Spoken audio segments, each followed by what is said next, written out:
All right, more Blink-182 news. They just released a song, I believe it was yesterday or the day before, the song Edging, that they've been, edging ever so closer to releasing. No, the name of that song is a sex term. Go look it up. It has to do with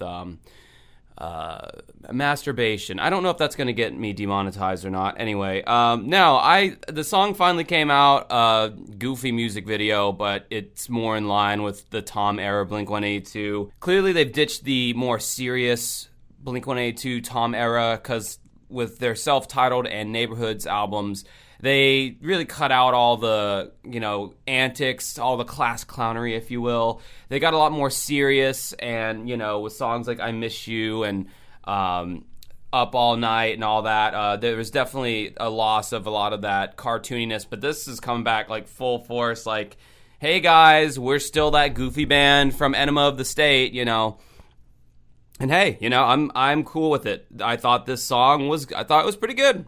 I will say, I feel like the verses are way more interesting than the chorus itself. The chorus of, oh, I need the broken hearted. Oh, I think I might have just sharded. Or whatever. That's okay, but the verses are really interesting. And then, the first thing I have to acknowledge is, bravo to Tom DeLonge and his voice, man. If you watch any of my videos about me talking about music people, the voice is very important to me.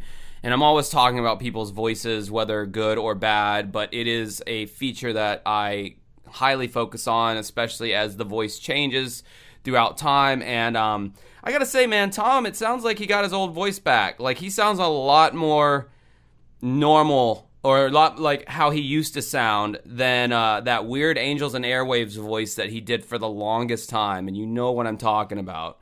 I mean, there's a difference between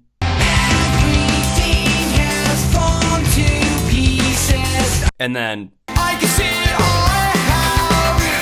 I mean, Christ, people have done whole videos chronicling the aging or the changing, I should say, of Tom's voice.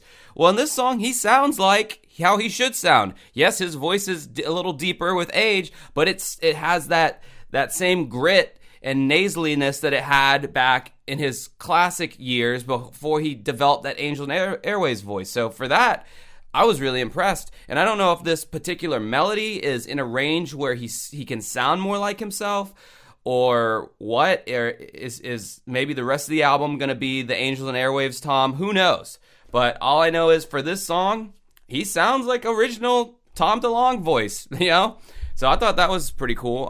It's got a nice swing to the song. I like I said, the verses are way more interesting than the choruses, but the verses have this nice swing. The lyrics are way more inspired, way more interesting than anything that was done in the Matt Skiba era. I gotta think that Tom had a lot to do with all of this, really. There's probably a lot of collaboration there between Mark and Tom, as there was in the good old days, like John Lennon and Paul McCartney. You need the two together to make something that's greater than the sum of its parts. And I think it's a good song. I don't think it's their best song, but like I said, it's the best thing that Blink-182 has put out since Tom left the band. Go figure. I just cannot stress how soulless and just corporate pop punk California and Nine were. I just hated those albums so much. It was bro, this is so clearly phoned in, you can tell.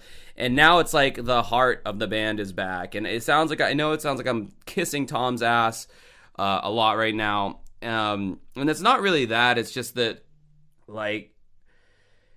he was pretty instrumental in forming their sound. His guitar, how he plays guitar, his guitar riffs, his ability to write these kind of pop punk riffs, his melody ideas, all of that was pretty instrumental. And one thing I did not notice in this new song, and this might have been a compromise that Mark and Travis had with Tom, there were no synthesizers. When Blink-182 put out Neighborhoods, there was a good bit of synthesizers on that record, and even self-titled there was a little bit, but they were more background textures. But yeah, Tom really got into synthesizers and all that kind of stuff, and that's Angels and Airwaves. A lot of the songs were very heavily synth if not every song had some kind of synthy element in it, and he brought that into their last record he did with them back in 2011. But now I'm noticing no synthesizers. This is straight up just guitar, bass, drums, vocals. So I think that was probably a compromise that Tom made. Okay, I'll leave my synthesizers in my basement, whatever. But yeah, I don't know. I mean, I'm stoked to see what the album sounds like. I mean, have I outgrown this kind of music? Like, yes, but like I said, Blink-182 is one of those bands that have always been kind of near and dear to me. Anyway, this review's grown a little long in the tooth. I like the song. You should go check it out. Have a good rest of your night.